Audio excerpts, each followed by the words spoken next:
Episode 6 की शुरुआत में लिन जिशाओ और गुवे स्टेशन पर पहुंच जाते हैं। जिशाओ का फादर स्टेशन पर किसी आदमी से बात कर रहा था जो अपनी वाइफ के पास जा रहा था। उसकी वाइफ प्रेग्नेंट थी, जन्म देने वाली थी।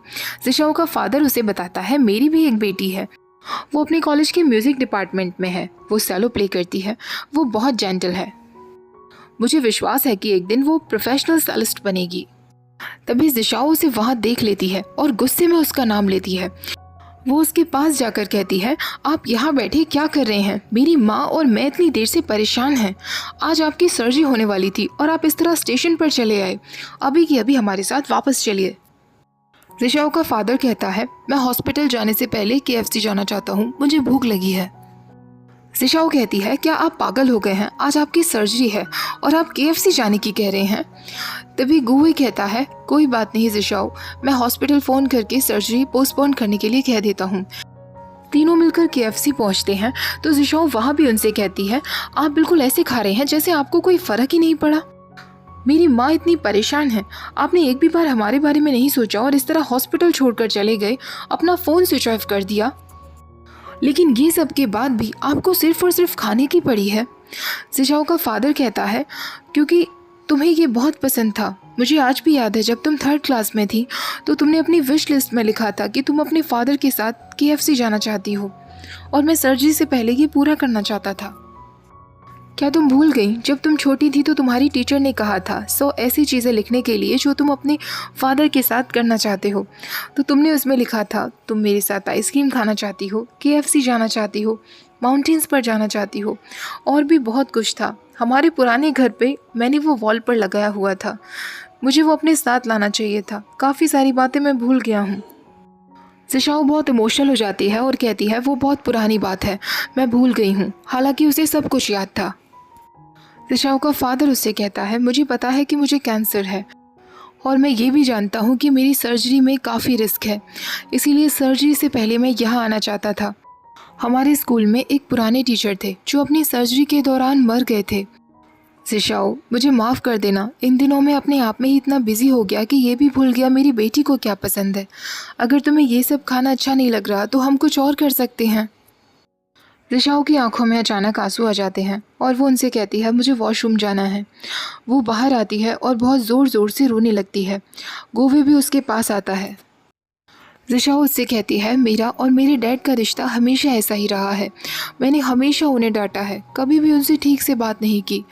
ऐसा कहकर वो रोने लगती है। गुवे उसे शांत कराने की कोशिश करता है और उससे कहता है, तुम अगर रोओगी तो तुम्हें और मूड स्विंग्स होंगे, जिस वजह से तुम्हारा ब्लड प्रेशर बढ़ने लगेगा और तुम्हें और तकलीफ होगी।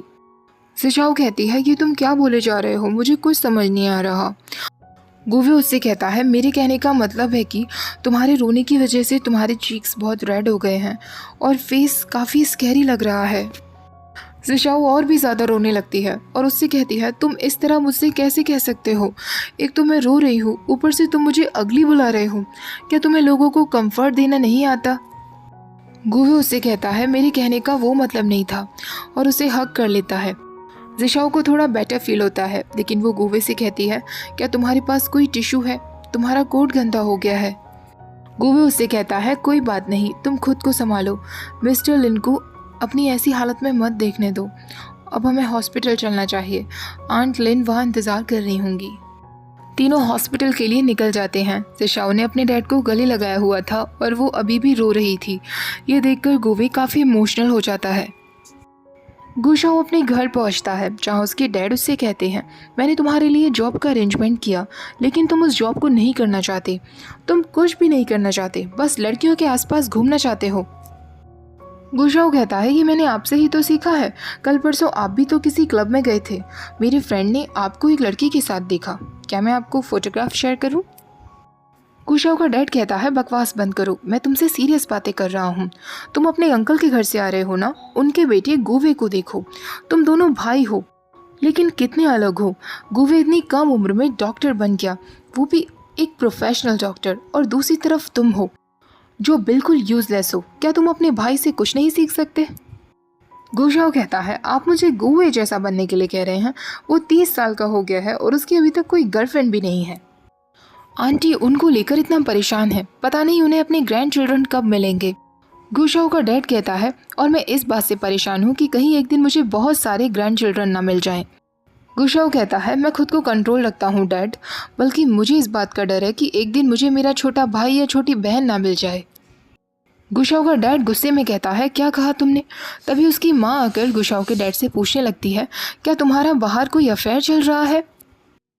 वो उन्हें इग्नोर करते हुए गुशाओ से कहता है, मैंने बचपन से तुम्हारा ख्याल रखा ताकि तुम मुझे एक दिन ये दिन दिखाओ। गुशाओ कहता है, आपने मेरा ख्याल रखा? आपने मुझे ऑस्ट्रेलिया छोड़ दिया था 5 साल के लिए। साल में हम सिर्फ 2 बार मिलते थे और आप कह रहे हैं कि आपने मेरा ख्याल रखा? आपने बस अपने पैसे मेरे ऊपर खर्च किए हैं और कुछ नहीं किया। गुशाओ का डैड कहता है, अगर ऐसा है तो आज से मैं तुम्हारा क्रेडिट कार्ड बंद कर रहा हूँ। मैं भी देखता हूँ कि मेरे पैसों के बिना तुम कैसे सर्वाइव कर पाते हो। गुशाओ गुस्से में कहता है, ठीक है, मुझे भी आपके पैसों की कोई ज़रूरत नहीं है, और वहाँ से चला जाता है। जब गुशाओ बाहर आता है तो उसकी माँ उसे अपना क्रेडिट कार्ड दे देती है। जिशाओ का फादर जब हॉस्पिटल वापस पहुँचता है तो जिशाओ की माँ उन्हें बहुत डांट लगाती है। गुवे उन्हें शांत कराता है। जिशाओ गुवे से कहती है, मुझे माफ़ कर दीजिए, मेरी वजह से आपको भी तकलीफ हुई। लेकिन गुवे कहता है, मेरी चिंता मत करो, तुम और तुम्हारी माँ रात भर से नहीं सोए हैं, तुम लोगों को आराम करना चाहिए। अगले दिन जिशाओ अपने फादर के लिए सूप बना कर लाती है। उसकी कुकिंग स्किल्स को लेकर उन दोनों में फिर से नोकझोंक होने लगती है और तीनों मुस्कुरा रहे होते हैं। अब जिशाओ के फादर का ऑपरेशन का समय आ गया था। जिशाओ की माँ और जिशाओ काफ़ी डरे हुए थे। ऑपरेशन थिएटर में गुवे भी सोच रहा था, जिशाओ चिंता मत करना, तुम्हारे फादर को कुछ नहीं होगा, तुम्हारे पास उनके साथ बिताने के लिए और समय होगा। जिशाओ की माँ काफ़ी डरी हुई थी तो उनका मूड ठीक करने के लिए जिशाओ उनसे कहती है, आपने मिस्टर लिन में ऐसा क्या देखा था जो उनसे शादी कर ली? आप इतनी स्ट्रॉन्ग हैं और ब्यूटीफुल हैं, और वो कैसे दिखते हैं? जिशाओ की माँ कहती है, मिस्टर लिन जब यंग थे तो वो बहुत हैंडसम दिखते थे, और चाहे वो कितने भी स्ट्रिक्ट क्यों न रहे हों, लेकिन आज तक उन्होंने मुझे कभी भी दुखी नहीं होने दिया। वो सब दिया जो मुझे चाहिए, और मुझे क्या चाहिए था? जिशाओ, एक रिश्ते में अपीयरेंस ही सब कुछ नहीं होता, सामने वाले का दिल भी देखा जाता है, और तुम्हारे फादर दिल के बहुत अच्छे इंसान हैं। जिशाओ कहती है, वो तो है ही, तभी तो आप दोनों की मेरी जैसी इतनी लवली डॉटर है। तभी गुवे बाहर आता है और उन दोनों को गुड न्यूज़ देता है कि मिस्टर लिन की सर्जरी सक्सेसफुल रही। वो दोनों बहुत खुश हो जाती हैं। गुवे जब अपने ऑफिस वापस जा रहा होता है तो उसे जिशाओ का थैंक यू नोट मिलता है, जिसे वो अपनी पॉकेट में रख लेता है। रात के समय वो देखता है कि जिशाओ वार्ड में बैठे हुए ही सैलो प्रैक्टिस कर रही थी, जिसे करते करते वो सो जाती है। गुवे उसके पास आता है और उसे ब्लैंकेट उड़ा देता है। ये सब चू चू देख रहा होता है। अगले दिन गुवे जिशाओ के फादर की कंडीशन पूछने के लिए आता है और जिशाओ को अपने साथ चलने के लिए कहता है। वो बाहर जाकर जिशाओ से कहता है कि तुम और तुम्हारी मदर सच में पेशेंट का बहुत अच्छे से ख्याल रख रहे हैं। सारी नर्स भी ये बात कहती हैं। वो जिशाओ से पूछता है कि क्या वो अपने बॉयफ्रेंड का भी इसी तरह ख्याल रखती है। जिशाओ कहती है, मेरा बॉयफ्रेंड अभी तक तो वो मुझे नहीं मिला है, लेकिन जब भी वो मुझे मिलेगा तो मैं उससे पूछूंगी कि इतने साल उसने कहाँ लगा दिए, मुझे पहले क्यों नहीं मिला। अब गुवे जिशाओ से पूछता है, मैंने कई बार तुम्हें वार्ड में सैलो प्रैक्टिस करते हुए देखा है, तुम काफ़ी टाइम से प्रैक्टिस नहीं कर पा रही होंगी ना। तो जिशाओ कहती है, हमारे म्यूज़िक डिपार्टमेंट का एक शो होने वाला है जिसमें मैं सैलो बजाने वाली हूँ, पर मेरी प्रैक्टिस उसमें अच्छे से नहीं हो पाई है, पता नहीं मैं ठीक से कर भी पाऊँगी या नहीं। तो गुवे कहता है, फिर मैं तुम्हारी मदद कर सकता हूँ। उन दोनों को बात करता हुए गाउशी देख लेती है और जेलस फील करती है।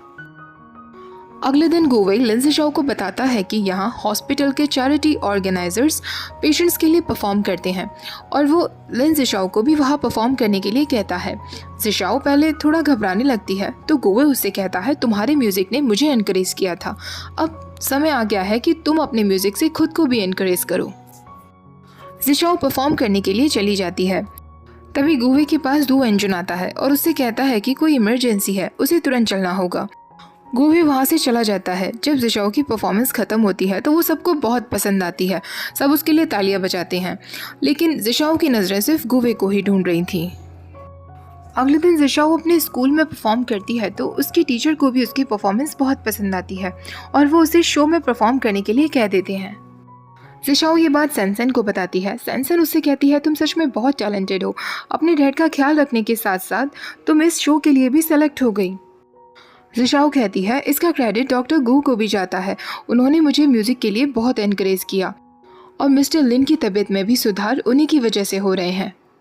सैनसन कहती है तुम आजकल कुछ ज़्यादा ही डॉक्टर गू का नाम नहीं लेती रहती हो, कहीं तुम्हें उनमें इंटरेस्ट तो नहीं आ गया है। तो जिशाओ कहती है ऐसा कुछ नहीं है, वो मेरे डैड के डॉक्टर हैं, तो मैं बस ऐसे ही कह रही थी। सैनसन कहती है लेकिन अब तो डैड का ऑपरेशन हो चुका है ना, और डॉक्टर गू इतने हैंडसम है, तुम्हें बात आगे बढ़ानी चाहिए। जिशाओ कहती है तुम कुछ भी बकवास कर रही हो, मुझे हॉस्पिटल जाना है, मैं फ़ोन कट कर रही हूँ। तभी सैनसन के पास गुशाओ वहाँ पहुँच जाता है। गुशाओ देखता है कि सैनसन नेट पर जॉब सर्च कर रही थी।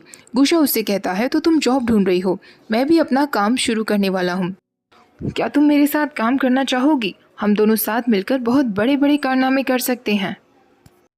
और यहीं पर एपिसोड 6 खत्म हो जाता है। नेक्स्ट एपिसोड भी मैं आपके साथ जल्दी शेयर करूँगी। वीडियो पसंद आई हो तो लाइक शेयर, चैनल को सब्सक्राइब करना मत भूलिएगा। Thank you for watching, bye bye.